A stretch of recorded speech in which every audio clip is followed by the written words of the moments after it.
नमस्कार। मैं नीलम सिंह कार्मिक वर्ल्ड इंस्टीट्यूट की तरफ से आज के इस वेबिनार में आप सबका हार्दिक स्वागत करती हूँ। नमस्कार। आशा है आप सब लोग अपने घर में अपने परिवार के साथ स्वस्थ होंगे और हमेशा की तरह से हम आज आपके लिए फिर से एक वेबिनार लेकर आए हैं और यह वेबिनार आज है वास्तु के ऊपर। जैसा कि आप जानते हैं एवरी मंडे हम एक वेबिनार लेकर आते हैं। 2 मंडे हम वास्तु के ऊपर बात करते हैं और 2 मंडे हम एस्ट्रोलॉजी या लाल किताब के ऊपर बात करते हैं। आज किसी कारणवश रीना मैम नहीं जुड़ पा रही हैं, पवनदीप मैम को भी थोड़े से कमिटमेंट हैं और मैं आपके सामने हूँ। पर हो सकता है मैं भी आज बाहर हूँ, कहीं किसी तरह से नेटवर्क में कुछ किसी तरह की प्रॉब्लम हो तो आप बता दीजिएगा, क्योंकि घर पर नहीं हूँ। हो सकता है कोई नेटवर्क इशू आए। फिर भी कोशिश की है मैंने कि आज आपके साथ किसी तरह पूरा का पूरा जस्टिस कर सकूं और आपको वास्तु के बारे में कुछ सिखा सकूं। तो आज का हम टॉपिक शुरू करते हैं। वास्तु। वास्तु आपको पता है बहुत बड़ी चीज है, पंच तत्वों का बैलेंस होता है इसमें, और जिसमें कि घर में परिवार के सभी सदस्य मिलकर एक दूसरे के साथ मधुरता के साथ रहते हैं, एक दूसरे का सुख दुख बांटते हैं। तो एक जो घर होता है वो एक स्वर्ग के समान होता है। उस घर में जब सारे लोग मिलकर रहते हैं तब वो घर और भी प्यारा हो जाता है, जिसमें भाई बहन, मम्मी पापा या बड़े बुजुर्ग साथ रहते हैं। तो कहते हैं ना कि संयुक्त परिवार या भरा पूरा परिवार ही एक खुशहाल जिंदगी को दिखाता है। तो उस घर में हम सब के बेडरूम कहाँ हो, किस दिशा में हो, किसके लिए हम कौन सा बेडरूम चुने। अपने सपनों का घर होता है, नया नया घर बनवाते हैं, आजकल बहुत नए डिजाइन्स आ गए हैं, इंटीरियर हम करते हैं। पर हम लोग अपने आप चुन लेते हैं, बच्चों ने डिसाइड कर लिया पापा नया घर बना है मुझे ये वाला कमरा चाहिए, आपने डिसाइड कर लिया कि ये हमने ले लिया, मम्मी पापा को ये दे दे, गेस्ट रूम ये बना दें। पर उसको डिसाइड करने से पहले कि कौन सा कमरा किसको सूट करेगा, कहीं ऐसा तो नहीं हम गलत कमरे का चुनाव करके अपने लिए किसी तरह का दुर्भाग्य या वास्तु दोष क्रिएट कर लें। तो आज हम इसी टॉपिक पर बात करेंगे कि वास्तु के हिसाब से आपका कमरा कहाँ होना चाहिए, क्योंकि हर किसी की रिक्वायरमेंट अलग होती है। बच्चों की रिक्वायरमेंट क्या है, छोटे बच्चे हैं या बड़े बच्चे हैं, उन्हें पढ़ाई करनी है, जीवन में आगे बढ़ना है, उन्हें कॉन्फिडेंस चाहिए, उनके अंदर क्रिएटिविटी चाहिए और इंटेलिजेंस चाहिए। तो हमें उनको ऐसा जोन देना है, ऐसा बेडरूम देना है जो उस दिशा में हो। बड़े बुजुर्ग पेरेंट्स जो हैं उनको थोड़ा अध्यात्म की तरफ जाना होता है, उनकी हेल्थ अच्छी रहे, वो स्वस्थ रहे, तो उनके लिए हमें दूसरी रिक्वायरमेंट है, इसलिए हमें उनके लिए सही कमरे का चुनाव करना है। और जो घर के मुखिया हैं, जो घर को चलाते हैं, उनके लिए कौन सा कमरा चाहिए जिससे कि उनका प्रोफेशन, उनका जॉब, वो सब कुछ आराम से चले, उसमें स्टेबिलिटी आए, क्योंकि वही तो हैं घर के मुखिया, उन्हीं के ऊपर पूरा घर निर्भर है, सबकी उन्होंने देखभाल करनी है। और गेस्ट कहाँ पर रहे, कि गेस्ट भी, जो अतिथि को देवो भव कहा जाता है हमारे हिंदू शास्त्र में, तो अतिथि के लिए कौन सा कमरा हो, या हम अपना बेड किस दिशा में किस तरह से रखें, इसी विषय के ऊपर हम आप सबसे आज चर्चा करेंगे। आपके जो भी सवाल हैं उन सबको आप नोट कर लीजिए कि बेडरूम से जुड़े हुए आपके जो भी क्वेश्चन हैं उनको हम लेंगे। पहले मैं आपके साथ थोड़ी सी जानकारी शेयर करती हूँ। मैं आपके साथ स्क्रीन शेयर कर रही हूँ, कोई मुझे बताइएगा कि स्क्रीन शेयर हो गया है क्या। I just share.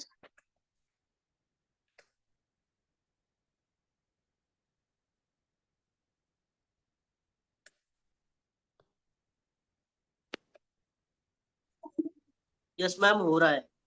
Okay, thank you so much, thank you जी। हाँ जी, वास्तु है तो दिशाओं की बात तो हमें करनी ही करनी है। हम सबको पता है कि 4 दिशाएं होती हैं, नॉर्थ, साउथ, ईस्ट और वेस्ट। नॉर्थ और ईस्ट को हमेशा हम सब लोग अच्छा मानते हैं। नॉर्थ दिशा होती है अपॉर्चुनिटी की, और साउथ होती है हमारी थैंक यू सो मच, आपने अपना फोन म्यूट कर लिया है। हाँ जी। नॉर्थ अपॉर्चुनिटी की दिशा होती है, जो हमारी लाइफ में अपॉर्चुनिटीज लेकर आती है, जो कि 0 डिग्री पर होता है। साउथ हमारी लाइफ में नेम फेम लेकर आता है, स्टेबिलिटी लेकर आता है, और हमें एक्शन करने के लिए, लाइफ में कर्म करने के लिए प्रेरित करता है, जो कि 180 डिग्री पर होता है। ईस्ट की दिशा 90 डिग्री पर होती है। ईस्ट हमें नेम फेम देता है, सोशल कनेक्शंस देता है, लोगों के साथ हमारा जुड़ाव होता है, समाज से हम जुड़ते हैं, गवर्नमेंट से हम जुड़ते हैं। और वेस्ट, जो कि 270 डिग्री पर होता है, वो हमें हमारी प्राप्तियां देता है, गेन्स देता है। जो भी हम लाइफ में काम करते हैं, उनके हमें रिजल्ट्स मिलते हैं वेस्ट से। ये चारों दिशाएं सबको पता है बहुत इंपॉर्टेंट होती हैं, और जब इन चारों दिशाओं को मिला लेते हैं, तो उनसे नई 4 दिशाएं, यानी कि कार्डिनल डायरेक्शंस उत्पन्न होती हैं। जैसे कि नॉर्थ और ईस्ट के मिलने से नॉर्थ ईस्ट होती है, जिसको ईशान कोण कहा जाता है। साउथ और ईस्ट को जब हम मिलाते हैं, तब साउथ ईस्ट यानी आग्नेय कोण की उत्पत्ति होती है। और साउथ और वेस्ट को मिलाने से साउथ वेस्ट यानी नैऋत्य कोण बनता है, और नॉर्थ और वेस्ट के मिलने से नॉर्थ वेस्ट यानी वायव्य कोण बनता है। जो ये कार्डिनल चारों दिशाएं हैं, ये बहुत इंपॉर्टेंट होती हैं, क्योंकि इनके अंदर दो दो दिशाओं के गुण आते हैं। अब हम बात करते हैं अगली दिशाएं, जो कि आपको ये पता ही है कि किस तरह से दिशाएं उत्पन्न हुई, तो इसमें मैं ज्यादा टाइम नहीं लूंगी।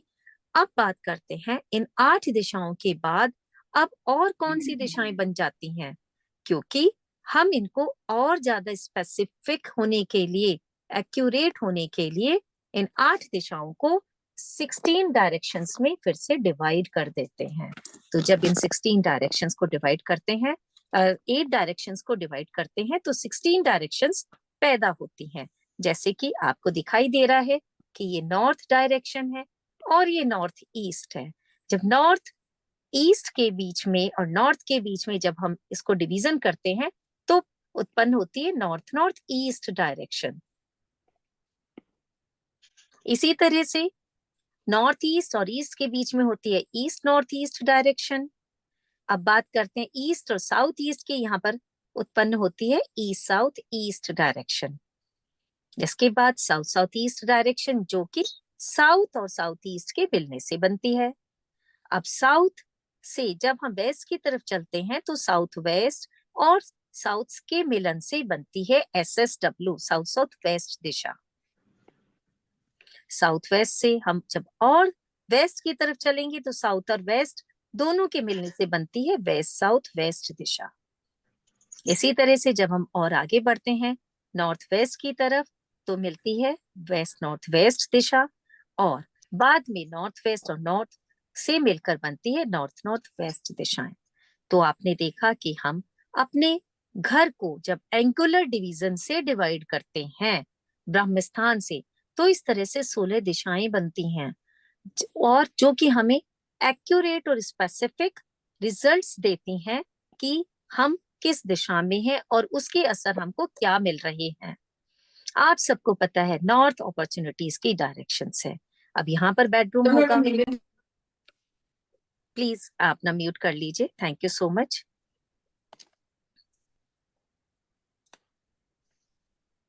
अब बात करते हैं ये सारे बेडरूम्स, क्योंकि आपको पता है बेडरूम क्या होता है। बेडरूम एक वो जगह होती है जहां पर कि आप अपना आराम करने के लिए उस जगह पर आप आते हैं, और कम से कम आप वहां पे 8 से 10 घंटे स्पेंड करते हैं। 8 घंटे की आप नींद लेते हैं। आप चाहते हैं कि आपकी नींद सुखद हो, शांतिपूर्ण हो, किसी तरह की आपको परेशानी ना हो, वही आपको आराम दे, और जो आप घर दिन भर की थकान से आते हैं, बेडरूम आपको वो सुकून और शांति देता है। यही बेडरूम जब आप 8 से 10 घंटे वहां पर बिताते हैं, सोने के अलावा आप बहुत सारी और भी एक्टिविटीज करते हैं, कि बेडरूम में ही बैठकर अपने प्रोजेक्ट पर काम कर रहे हैं, फोन पर बातें कर रहे हैं, या टीवी देख रहे हैं। तो अगर हम गलत दिशा में अपना बेडरूम लगा लेते हैं, तो उसकी वजह से हमें बहुत ज्यादा परेशानियां हो जाती हैं। जैसे जैसे जिस जिस दिशा के गुण धर्म होते हैं, वैसी वैसी हमको उसके इफेक्ट मिलने लगते हैं। तो बात करते हैं नॉर्थ दिशा की। अगर नॉर्थ दिशा में बेडरूम होता है तो ये नॉर्थ दिशा का बेडरूम आपके लिए, तो आ रही है तेरी मैडम। प्लीज अब अपना म्यूट कर लीजिए। आप सभी से हम्बल रिक्वेस्ट है। अगर नॉर्थ डायरेक्शन में आपका बेडरूम है, जो कि नॉर्थ डायरेक्शन है, ये आपके लिए न्यू अपॉर्चुनिटीज लेकर आती है। ये डायरेक्शन अच्छी होती है। ये डायरेक्शन अपॉर्चुनिटीज तो लेकर आती ही आती है, लेकिन साथ में ये आपको इंटेलिजेंस भी देती है। तो अगर आपको अपना बेडरूम यहाँ पर बनाना है तो आप बना सकते हैं, लेकिन किसका बनाना है? यहाँ पर अगर बच्चों के लिए बेडरूम बनाते हैं तो ज्यादा अच्छा होता है। मैं साथ साथ में ये बताती जाऊंगी आपको कि कहाँ का बेडरूम किसके लिए अच्छा होगा और कहाँ आप बेडरूम बना सकते हैं और कहाँ नहीं बना सकते हैं। लेकिन जब आप बेडरूम में अपना बेड लगाते हैं तो आपको ध्यान रखना है कि जब आपका सिर सोते समय उत्तर दिशा में बिल्कुल भी ना हो। आपका बेडरूम नॉर्थ में हो गया, वो सही है, आप बना सकते हैं वहां पर बेडरूम, लेकिन सिर कभी भी नॉर्थ की डायरेक्शन में आपका ना हो। इस तरह का आप अपने बेडरूम का ओरिएंटेशन रखें कि सिर आपका हमेशा, जो स्लीपिंग पोजीशन है हेड की, वो साउथ दिशा में ही होनी चाहिए। अब बात करते हैं नॉर्थ नॉर्थ ईस्ट दिशा में। नॉर्थ ईस्ट दिशा में अच्छा होता है, लेकिन ये दिशा, नॉर्थ ईस्ट की दिशा और नॉर्थ ईस्ट की दिशा, ये दोनों ही दिशाएं छोटे बच्चे या फिर हमारे बड़े बुजुर्गों के लिए होती हैं। क्यों? क्योंकि ये किसकी दिशा है? वास्तु पुरुष का सिर है यहाँ पर।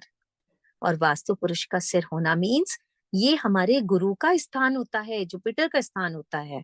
तो कहा जाता है ना कि छोटे बच्चों में भगवान का वास होता है, या बड़े बुजुर्ग तो है ही हमारे लिए आदरणीय, गुरु के समान होते हैं। इसलिए यहाँ पर कभी भी अपना बेड, स्पेशली हस्बैंड वाइफ का, और उसमें भी अगर मैं स्पेसिफिक हूं तो कभी भी न्यूली मैरिड का बेडरूम यहाँ पर नहीं होना चाहिए। नॉर्थ ईस्ट और नॉर्थ ईस्ट दिशा में अगर उनका बेडरूम होता है तो उनके जो रिश्ते होते हैं वो खराब होते हैं, क्योंकि आपको पता है ना, ये ईशान कोण है, भगवान का स्थान है। और एक बेडरूम में हम सोने के अलावा कपल्स के बीच में आपको पता है कितना सामंजस्य होता है, उनमें कितनी इंटीमेसी होती है। तो वो कार्य यहाँ पर बिल्कुल भी नहीं होते हैं, और उनके रिश्तों में भी अलगाव आना शुरू हो जाएगा। इसलिए कभी भी यहाँ पर किसी कपल का बेडरूम नहीं होना चाहिए। अगर यहाँ पर बेडरूम होगा, उनके रिलेशनशिप तो खराब होंगे ही होंगे, साथ में हो सकता है उनको हेल्थ इश्यूज या फिर चाइल्ड बर्थ में किसी ना किसी तरह की प्रॉब्लम आए। अब बात करते हैं ईस्ट नॉर्थ ईस्ट में bedroom. East north east happiness की डायरेक्शन है। यहाँ पर बेडरूम आप लगा सकते हैं, बच्चों का बेडरूम हो सकता है। बच्चों के लिए बहुत अच्छी है ये डायरेक्शन। क्यों? क्योंकि बच्चे एक्टिव रहते हैं, अपनी पढ़ाई अच्छे से करते हैं। ईस्ट नॉर्थ ईस्ट में बच्चों के लिए बेडरूम अच्छा होता है। ईस्ट की डायरेक्शन में आप कोई किसी का भी बेडरूम लगा सकते हैं, कोई भी अपना बेडरूम लगा सकता है। स्पेशली जो लोग गवर्नमेंट जॉब में हैं, उनके लिए यहाँ पे बेडरूम होना बहुत अच्छा होता है। इससे उनके गवर्नमेंट जॉब के में उनके रिलेशंस अच्छे रहते हैं और उनको प्रोग्रेस भी बहुत अच्छी मिलती है। ईस्ट साउथ ईस्ट, यहाँ पर बेडरूम अवॉइड करना चाहिए, क्योंकि यह एक चर्निंग की डायरेक्शन होती है। यहाँ पर अगर आप ज्यादा टाइम सोते हैं तो यहाँ पर कई बार आपको ओवर थिंकिंग की प्रॉब्लम हो जाती है। आप किसी भी डिसीजन को टाइम से नहीं ले पाते हैं, और उस डिसीजन को लेने के लिए आप जरूरत से ज्यादा समय लगाते हैं। इसलिए यहाँ पर बेडरूम को अवॉइड करना चाहिए। अब बात करते हैं हम साउथ ईस्ट, साउथ ईस्ट और साउथ के। यहाँ पर आपको दिख रहा होगा कि ये रेड मार्क किए हुए हैं। क्यों? क्योंकि ये मार्स की डायरेक्शन है, आग्नेय कोण है, ये फायर जोन होता है। तो यहाँ पर अगर बेडरूम है आप टीनेजर्स का रख सकते हैं, लेकिन आपको ध्यान देना है कि अगर आपके बच्चे पहले से ही थोड़े से गुस्से वाले हैं, तो अगर आप यहाँ पर उनका बेडरूम बनाएंगे तो उनको गुस्सा ज्यादा आएगा। लेकिन साथ में एक्शन की भी डायरेक्शन है। अगर आपके बच्चे आलसी हैं, मतलब थोड़ा सा लेजी हैं, किसी तरह से एक्शन ओरिएंटेड नहीं है, जैसे कि आज के टाइम में जो मैं सभी लोगों से सुनती हूँ कि हम पुराने लोग तो एक्शन ओरिएंटेड होते थे, तुरंत अपने काम को करना शुरू कर देते थे, पर आजकल बच्चे थोड़ा सा टाइम ज्यादा लगाते हैं। तो अगर आपको लगता है आपके बच्चों की इस तरह की कोई समस्या है, तो आप उनको साउथ ईस्ट या साउथ साउथ ईस्ट या साउथ में आप उनका बेडरूम बना सकते हैं। कपल्स के लिए भी डायरेक्शन अच्छी है, थोड़ा सा बस उन्हें बताना है उनके कलर्स यहाँ पे रेड कलर के नहीं होने चाहिए, लाइट शेड्स होने चाहिए बेडरूम में। ये उनके बीच में एक तरह का फायर, एक तरह की इंटीमेसी क्रिएट करती है। अब हम चलते हैं अर्थ एलिमेंट यानी कि साउथ साउथ वेस्ट और साउथ वेस्ट की तरफ। यहाँ पर जो हम बात कर रहे हैं साउथ साउथ वेस्ट डायरेक्शन, यहाँ पर बेडरूम कभी नहीं होना चाहिए। यह डायरेक्शन, क्योंकि लोग सोचते हैं कि साउथ वेस्ट डायरेक्शन में बेडरूम हो। अब जब तक आपने अपने घर को एंगुलर डिवीजन से पूरे 16 जोन्स में नहीं डिवाइड करवाया, आपको पता ही नहीं चलता, और गलती से आप अपना बेडरूम साउथ साउथ वेस्ट में बना लेते हैं या आपका बेड साउथ साउथ वेस्ट में आ जाता है, और यह है डिस्पोजल की डायरेक्शन। तो यहाँ पर अगर आप सोते हैं, आपको लाइफ में बहुत ही ज्यादा लॉसेस सफर करने पड़ते हैं, आपके सारे एफर्ट्स खत्म होते हैं, आपको पैसों का बहुत नुकसान उठाना पड़ता है, और आपका नेम फेम भी खराब होता जाता है। आपको ना तो नेम फेम मिलता है, आपको पैसों से जुड़ी समस्याओं का सामना करना पड़ता है। इसलिए साउथ साउथ वेस्ट में आपका बेडरूम कभी नहीं होना चाहिए। लेकिन उसी से ही जुड़ा हुआ जोन है साउथ वेस्ट, यह बहुत अच्छा होता है।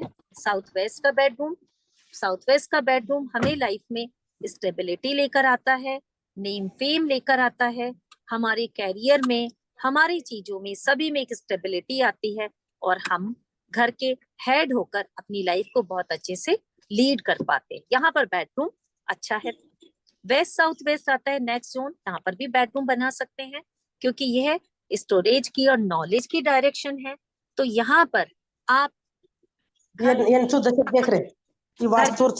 बेडरूम मेरा ये रखिए सर। आपसे हम्बल रिक्वेस्ट है कि प्लीज आप अपना म्यूट कर लीजिए। आपके जो भी क्वेश्चंस हैं, मैं अभी अपना टॉपिक कंप्लीट कर लूं, फिर आपको उसका आंसर्स देते हैं। हम वेस्ट साउथ वेस्ट की बात कर रहे थे। ये डायरेक्शन है नॉलेज की, ये डायरेक्शन है सेविंग की। तो यहाँ पर आप अपना बेडरूम तो बना ही सकते हैं, साथ में आप ये बेडरूम अपने बच्चों को भी दे सकते हैं, क्योंकि अगर यहाँ पर रहकर बच्चे अपनी पढ़ाई करते हैं, क्योंकि जनरली सबका अपना बेडरूम होता है, वहीं पर उनकी स्टडी टेबल होती है, तो वहां पर वो अपने बेडरूम बनाने की वजह से उनकी एजुकेशन बहुत अच्छी रहेगी, और वो जो भी पढ़ेंगे उनको वो हमेशा याद रहेगा। अब नेक्स्ट डायरेक्शन जो हम बात कर रहे हैं वो है वेस्ट की। वेस्ट की डायरेक्शन मैं आपको पहले ही बता चुकी हूँ, बहुत अच्छी डायरेक्शन है। गेन्स की डायरेक्शन होती है, हमारे विश फुलफिलमेंट की डायरेक्शन होती है। यहाँ पर जो आप बेडरूम बनाएंगे, या तो बच्चों का बनाइए, क्योंकि बच्चे ही हमारे लिए सब कुछ हैं, हम चाहते हैं कि वो अपनी लाइफ में अच्छा करें, या फिर आपका खुद का अपना बेडरूम होना चाहिए जो कि घर के मुखिया हैं। अब इसके बाद जो डायरेक्शन आती है वो है वेस्ट नॉर्थ वेस्ट। यहाँ पर आपको दिख भी रहा होगा कि ये डिप्रेशन का जोन है। अगर यहाँ पर बेडरूम होता है तो ये बहुत ही प्रॉब्लमैटिक होता है, क्योंकि यहाँ पर जब हम ज्यादा समय तक सोते हैं तो हमारे अंदर गलत विचार आने लगते हैं, गलत सोच आने लगती है, नेगेटिव थिंकिंग होती है, और हमें लाइफ में लगता है कि हम किसी काम के नहीं हैं, हम कुछ नहीं कर सकते हैं। और अगर हम आपको बताएं, आप पुराने शास्त्रों की बात करें, तो जब पहले पुराने जब घर बनते थे, जिस तरह से कि रामायण में आपको पता है कि दशरथ जी से अपनी इच्छा पूर्ति कराने के लिए कैकेयी जी कोप भवन में जाकर सो गई थी, वहां पर बैठ गई थी। कोप भवन होता है अपने गुस्से को दिखाने का, अपने डिप्रेशन को, रोना धोने को दिखाने का। तो पहले तो बहुत सारे कमरे होते थे, एक कोप भवन बना दिया, लेकिन आप तो नहीं चाहेंगे ना कि आपके घर में ऐसा कुछ हो। यहाँ पर सोने से डिप्रेशन के अलावा एडिक्शंस भी होते हैं। अगर आपके घर में किसी को किसी भी तरह का एडिक्शन है, जैसे कि ड्रिंकिंग, अल्कोहल, इसके अलावा एडिक्शन और भी हो सकते हैं, जैसे कि आप बात कर सकते हैं किसी को शॉपिंग का है, किसी को पार्टी करने का है, किसी को और किसी तरह के एडिक्शंस हैं, तो वो सब यहाँ पर होते हैं। इसलिए इस डायरेक्शन में अगर आपका बेडरूम है तो उसको हटा देना चाहिए, बेड बिल्कुल भी नहीं रखना चाहिए। नॉर्थ वेस्ट डायरेक्शन अच्छी है, ये डायरेक्शन बहुत बहुत अच्छी है। और इसके साथ ही नॉर्थ नॉर्थ वेस्ट डायरेक्शन है। ये दोनों डायरेक्शन बहुत अच्छी होती हैं न्यूली मैरिड कपल के लिए। अगर आपके बच्चों की नई शादी हुई है तो आप उनको ये कमरा जरूर दें, क्योंकि यहाँ पर सोने से उन दोनों के बीच में रिश्ते बहुत ही मधुर होंगे, उनके बीच में बहुत ही अच्छी प्यारी बॉन्डिंग होगी, एक अट्रैक्शन होगा दोनों का एक दूसरे की तरफ, और उनके रिश्ते बहुत ही अच्छे चलेंगे। तो इस तरह से हमने आज बात करी कि पूरी 16 डायरेक्शंस में हमारा बेड कहाँ होना चाहिए, कहाँ नहीं होना चाहिए, और किसका कहाँ पर होना चाहिए। अब मैं आपको एक मैप लगाकर दिखाती हूँ कि आपको पता चलेगा एंगुलर डिवीजन से हम किस तरह से देखते हैं। ये घर है तो घर में आपको दिखेगा, इस घर में अगर हम बात करें कि अगर किसी का बेडरूम यहाँ पर आता है तो उसको किस तरह के रिजल्ट्स मिल सकते हैं, या किस तरह से आप अपना बेड लगा सकते हैं, कैसे देखा जाता है। अगर हम यहाँ पर बात करें, अगर यहाँ ये मैंने रेड मार्क किया, अगर यहाँ पर किसी का बेडरूम है तो आप देख सकते हैं कि किस जोन में आएगा। आपको आइडिया लग रहा होगा कि ये कौन सा जोन आ रहा है, ये हम देखेंगे। ये ईस्ट नॉर्थ ईस्ट और इधर की तरफ आ रहा है, ईस्ट की तरफ आ रहा है। अगर आपको अब क्या करना है, हमने थोड़ी देर पहले बात करी थी कि अगर हमारा बेडरूम या बेड ईस्ट की तरफ है, क्योंकि हमने सोना तो बेड पर है ना, आप गवर्नमेंट जॉब में हैं, आपको सोशल कनेक्शंस चाहिए, और अगर आप पॉलिटिक्स में हैं तो ये डायरेक्शन बहुत अच्छी होती है। तो अपने बेड को थोड़ा और ईस्ट की तरफ शिफ्ट कर लीजिए, जिससे कि आपको ईस्ट के पूरे गुणधर्म मिल सके। अब हम दूसरे जोन में आते हैं, जैसे कि साउथ साउथ वेस्ट एक कमरा है यहाँ पर, ये जोन। अब यहाँ पर आपको दिख रहा है कि अगर किसी का भी बेड यहाँ पर आता है तो हम देख सकते हैं कि यहाँ पर जो भी इंसान इस एरिया में सोएगा बेड पे, जैसे दो लोग सोते हैं तो यहाँ पर दो तरह के रिजल्ट मिलेंगे। एक इंसान सोएगा आपका नॉर्थ इधर साउथ की तरफ यहाँ व्यू वाले एरिया में, और दूसरा इंसान साउथ साउथ वेस्ट में। तो जो साउथ की तरफ सो रहा है उसके लिए तो बहुत अच्छा है, लेकिन जो दूसरा इंसान साउथ साउथ वेस्ट की तरफ सो रहा है उसके लिए ये दिशा बहुत ही खराब है। इसकी वजह से उसको बहुत ज्यादा परेशानियों का सामना करना पड़ेगा। इस तरह से आप अपने घर को, आप सभी को हमने पहले भी बताया है कि आप सब अपने अपने घर का एक मैप जरूर बनवा कर रखिए, जिससे कि जब भी आपको कोई भी हम टॉपिक समझाते हैं आप उससे अपनी चीजों को रिलेट कर सके और मार्क कर सके कि आपका बेडरूम कहाँ है। ये देखिए यहाँ पे एक दूसरा मैप है जिसमें मैं आपको बेड भी बनाकर दिखाया गया है कि ये नॉर्थ ईस्ट में किसी का बेड है, आपको बहुत अच्छे से दिख रहा होगा। अब ये बेडरूम किसका होना चाहिए, अब तक आपको पता चल गया होगा कि ईशान कोण है, ये पूजा का स्थान होता है। तो यहाँ पर कपल का बेडरूम तो कभी नहीं होना चाहिए। आप छोटे बच्चों का बेडरूम यहाँ पर बना सकते हैं, या बड़े बुजुर्गों के लिए ये बेडरूम सबसे बेस्ट होता है। इसके अलावा आपको दिख रहा है साउथ वेस्ट में बेडरूम है, ये यहाँ पर बेड बहुत अच्छा बना हुआ है साउथ वेस्ट में। जिसने भी इस घर को बनाया है, जिसका भी ये बेड है, आधा साउथ वेस्ट में उनका बेड आ रहा है और आधा वेस्ट साउथ वेस्ट में आ रहा है। यह बहुत अच्छा है उनके लिए, यहाँ पर इस बेडरूम के रिजल्ट उनको बहुत अच्छे मिलेंगे। अब हम बात करते हैं तीसरे बेडरूम की, जो कि थोड़ा तो वेस्ट में आ रहा है लेकिन बाकी पूरा का पूरा वेस्ट नॉर्थ वेस्ट में आ रहा है।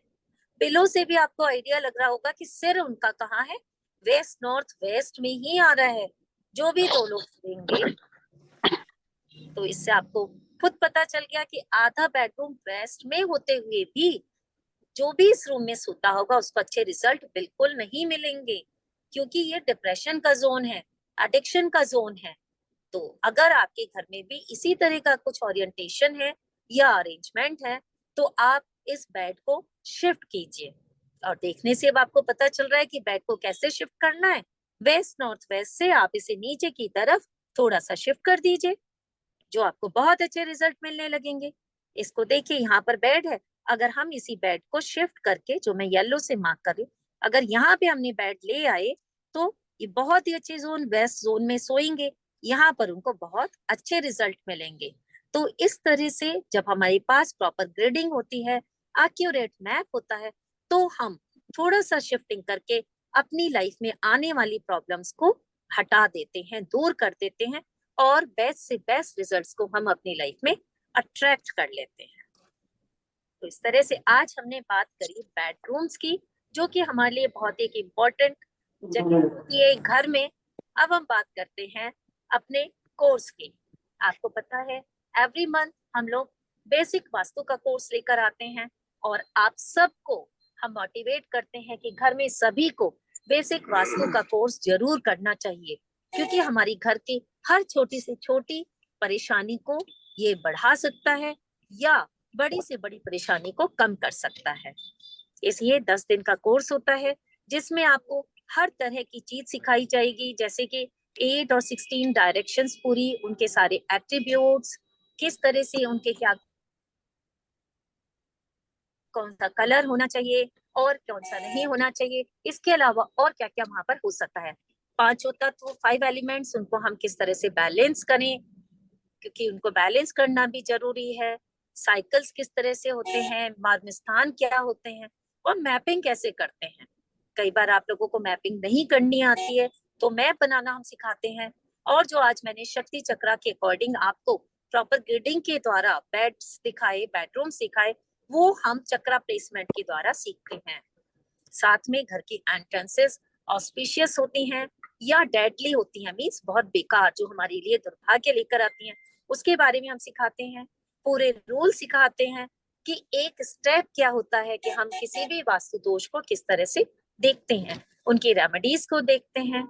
और साथ में हम सीखते हैं कि घर में जो छोटे छोटे ऑब्जेक्ट्स, पेंटिंग से लेके वॉशिंग मशीन या और भी बहुत सारी चीजें होती हैं, उनको कहाँ रखें, किताबें कहाँ रखें, पूजा स्थान कहाँ बनाएं, ये सब हम इसमें सीखते हैं। अगर आप लोग हमारे इस कोर्स को ज्वाइन करना चाहते हैं तो आपको यहाँ पर मैंने बैंक डिटेल्स शेयर किए हुए हैं। रीना मैम के अकाउंट में आप ये डिपॉजिट कर सकते हैं उनकी इस फीस को, जो कि इसकी, और आपको कोई भी क्वेरी है तो आप इस नंबर पर बात कर सकते हैं। यह कोर्स हमारा कल से ही शुरू हो रहा है, जिसके बारे में हमने पहले भी आपको बताया था। कल से हमारा ये बैच शुरू हो रहा है। अगर आप ज्वाइन करना चाहते हैं तो आज आप उनको कांटेक्ट कर सकते हैं या आप कल सुबह 10 बजे तक भी आपको कांटेक्ट कर सकते हैं। आपको हम ग्रुप में ऐड कर लेंगे।